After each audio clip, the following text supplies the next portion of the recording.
The original Dragon Ball Z Budokai was a novel way to introduce the series into mainstream video game media. It has a lot of issues here and there, but to be fair, it was a product of its time.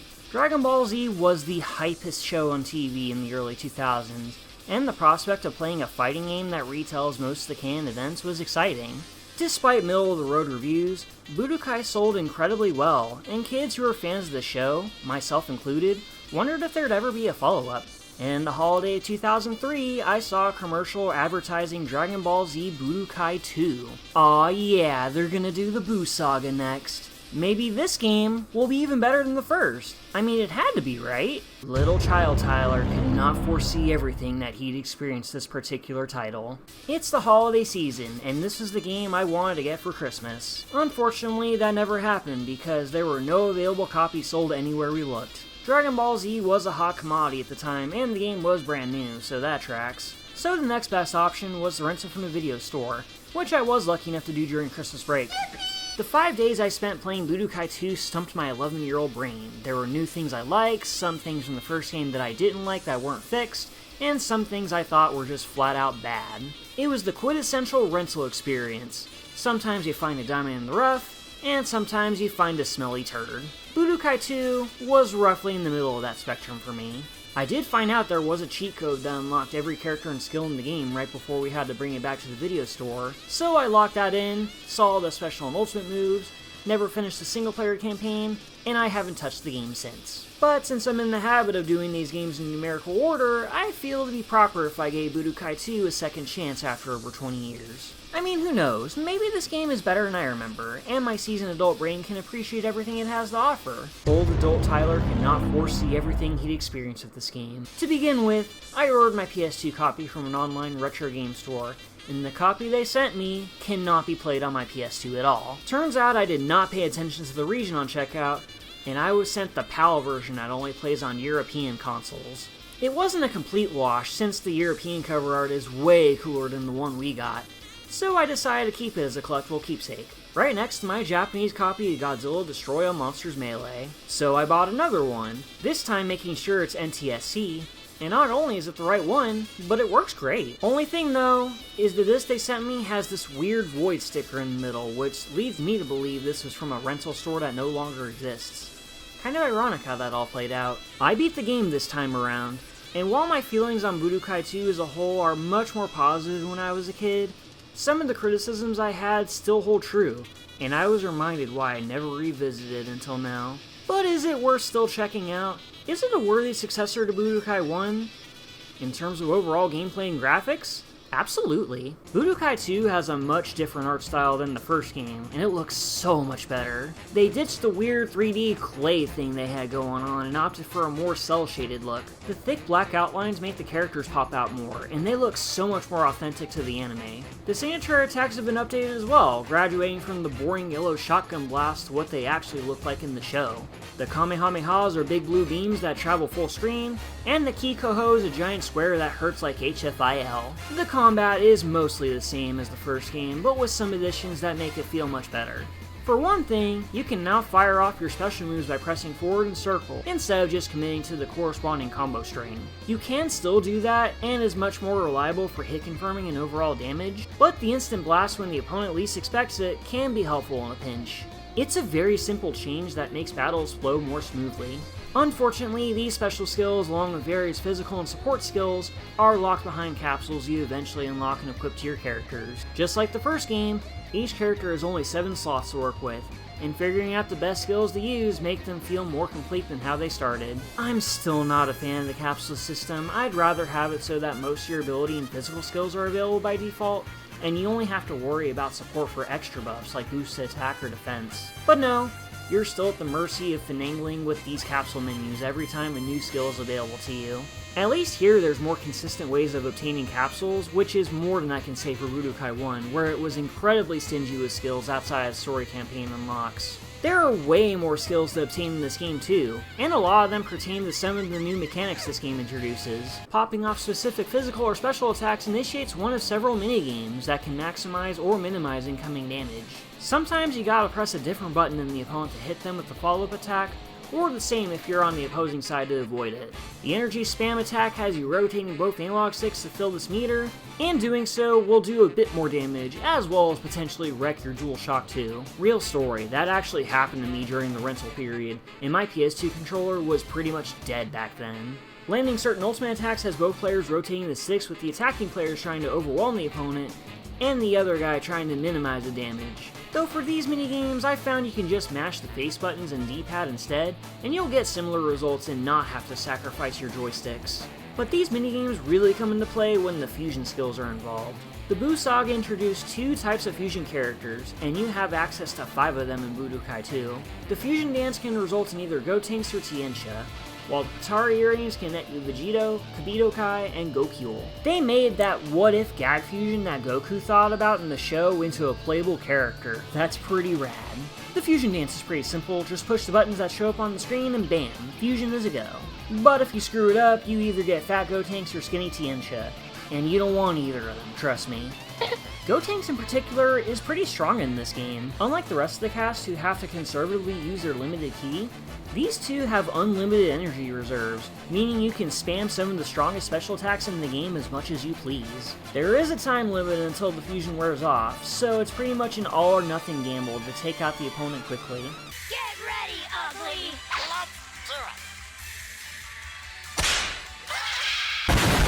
The Patara method also has a chance to fail, and the punishment is a lot more steep. Whether your guy throws an earring to their partner successfully depends if you press a different button than the opponent. If they get the 1 in 4 chance of hitting the same button, they'll catch the earring and crush it, and you're shit out of luck. You cannot fuse the rest of the battle, which puts you at a major disadvantage. But successfully fusing lets you have a permanently fused fighter that's significantly more powerful than the sum of its parts. Sort of. That's only really true for Vegito, who isn't as broken as Gotenks, but is pretty close to some devastating attacks. Goku on Hercule's side, you could argue is a lot stronger than he is, but he's definitely much weaker than Goku if he uses the skill. But it's all worth it just to see Goku throw a spirit bomb at the opponent. Supreme Kai doesn't have the minigame at all. He and Kibito just remove their earrings and become Budokai, which honestly isn't that much different from just playing without the skill. Shin is but one of many newcomers added to the playable roster. Many iconic characters introduced in the Buu Saga are here. We got Adult Gohan, Goten, Kid Trunks, Videl, Deborah, 3 forms of Majin Buu, and Dr. Gero, who replaced Android 19 for no lost value whatsoever. Most of the cast from the first game return, with Kid Gohan, Dodoria, Zarbon, and 19 all getting axed. There are also new transformation skills introduced here, like Super Saiyan 2 and 3 for Goku, Majin Vegeta, Ultimate Gohan, and the aforementioned fusion characters. Overall, the roster is varied and has a lot of appropriate characters representing all the major arcs in Dragon Ball Z. Some are obviously better than others, but you'll find someone to gravitate towards before long. That, along with the updated combat system, makes the battles in this game feel a bit better to play than the first game. But before you can really start having your fun with all the characters and skills, you gotta unlock them first. And this is mostly done in the signature single-player campaign known as Dragon World. This was the main point of contention for me when I played this game as a kid. For one thing, this is not traditional story mode. Like, at all. In fact, I hesitate to call whatever narrative this tries to spin as a story. The premise is you control Goku and friends across 9 different game boards, defeating various bad guys across the series with no real story threads tying them together. Things just sort of happen in this mode for no rhyme or reason. And what really makes this strange is that it both acknowledges and ignores the official material. Sure, you're taking on the threats that appear in the correct order for the most part, and sometimes you'll get line exchanges from the show, but there's no frame of reference as to why any of this is happening in the context of this game. So if you were expecting to go into Budokai 2 single player and see a streamlined story retelling the Buu Saga like it was handled in Budokai 1, sorry to say, you're not getting that here. I wouldn't mind that too much if the story was presented well, but it isn't. The first 4 levels are very loose retreads of the Saiyan, Namek, and Android sagas, while having the last 5 sort of follow the Buu stuff a bit more closely.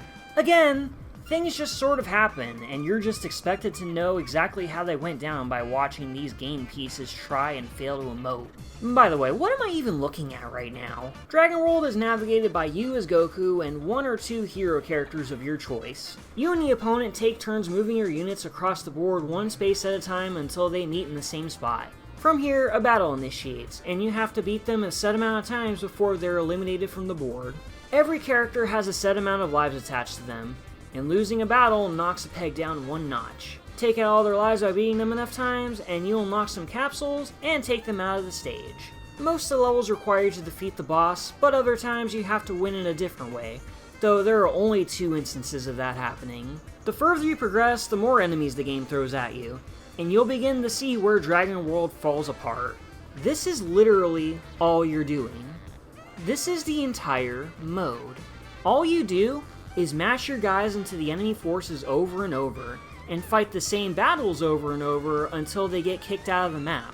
Sure, there is a way to KO these guys faster by beating them while they're dizzy on the map, which is done by beating them once. And sure, sometimes the battle stipulations will change depending on the space you meet the opponent on. And sure, sometimes you'll find some power-ups to boost your offensive and defensive stats, as well as some capsules to increase your odds of victory. But none of that fundamentally changes the fact that you're doing the same shit ad nauseum with very little variety. By the end of my recorded playthrough, I must have fought Frieza, Cell, and multiple forms of Buu enough times that even the characters I was controlling got sick of it. This mode also loves sending Cybermen and Cell Juniors at you to pad out levels even more. I hate fighting these little shits. If there was a dedicated growth system like how you'd level up in an RPG, that would at least be worth all the mandatory grinding you're forced to endure. But the only real feedback you get from winning lesser battles is sometimes you'll get a capsule that'll help you.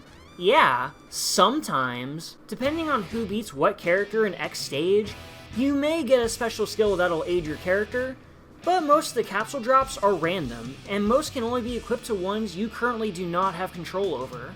Let me put it in perspective, okay? Goku can gain access to 3 Super Saiyan levels you can unlock naturally, but you need the prior transformation skill to make the later ones work, just like in Budokai 1. I unlocked the Super Saiyan 2 skill for him, but not regular Super Saiyan, meaning a useful skill that makes him slightly stronger in battles is now useless. So the entire playthrough, all I had on him was the Kaioken he started out with, a beam attack, a throw, and a few defensive skills to fill out the other 4 slots. And it's not just Goku you have to keep tabs on. At least 2 of the other characters you control have to pull their weight in battles as well. To unlock characters in this mode, you have to beat them in specific levels with specific characters. Like in level 1, right?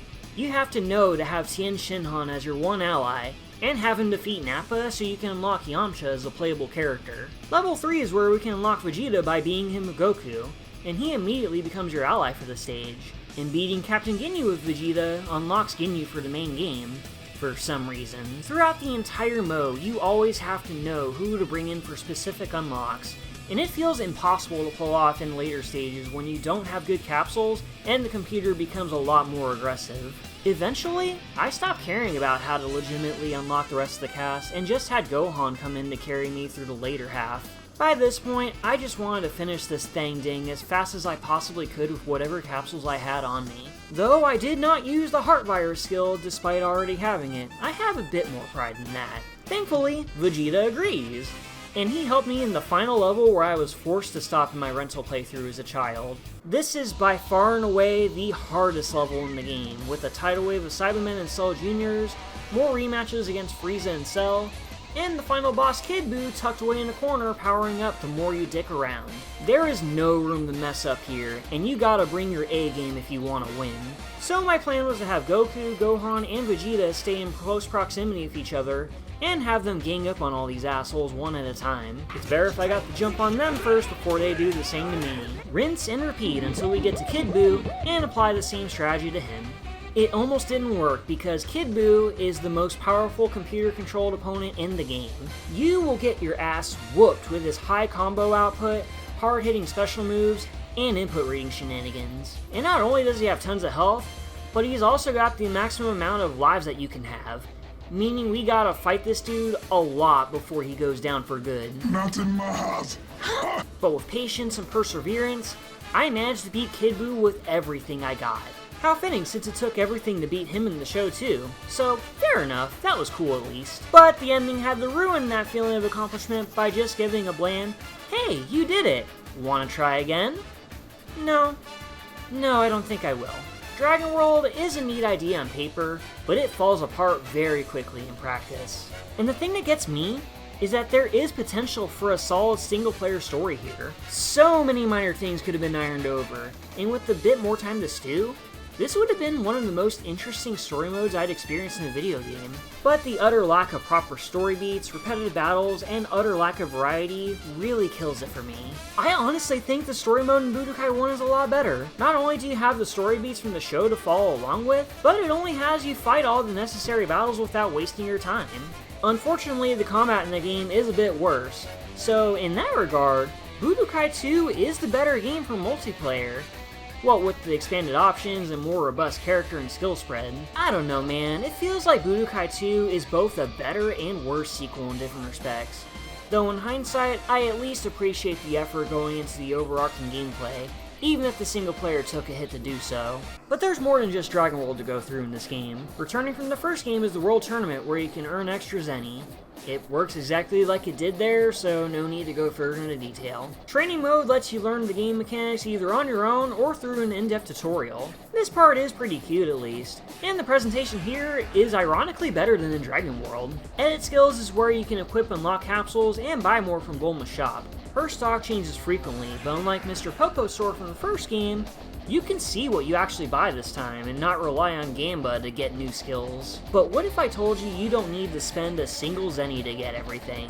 In the PS2 version of Budokai 2, entering and exiting Bulma's store while holding L2 will increase your new capsule count by 1. Whether this was purposefully implemented this way, or if it's some sort of developmental oversight, I honestly couldn't tell you. But doing this for a while will unlock every character, every skill, and every stage in the game.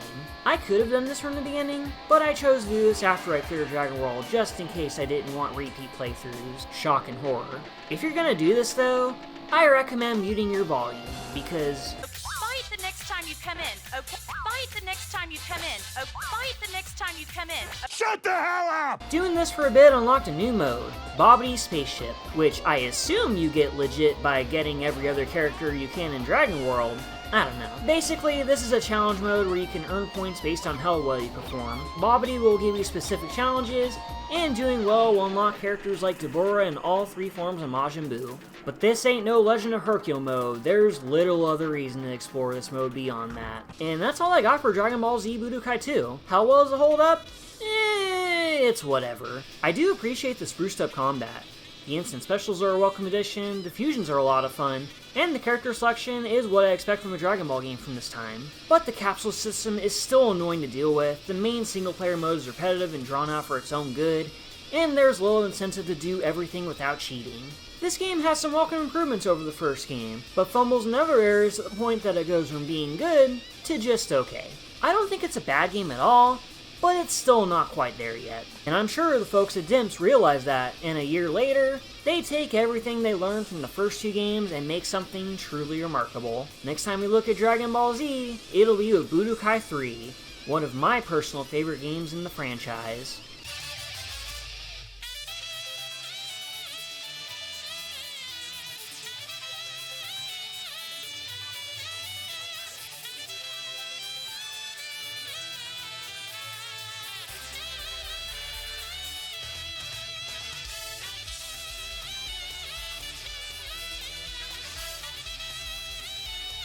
Hey all, sorry it took so long, I've been going through it lately. But if you enjoy what I do, check out some of my other videos on this channel. I did a review on Budokai 1 along with a bunch of other fighting games. Go check those out, those are pretty cool I think. And if you want any updates on what I'm doing, go follow me on Bluesky and the link right here. And also while you're there, give Digimanda a follow as well. She made my new profile art and it looks phenomenally cool. I'm sure she'd really appreciate it. Tell her the guy in the red jacket sent ya. Until next time, peace out everyone.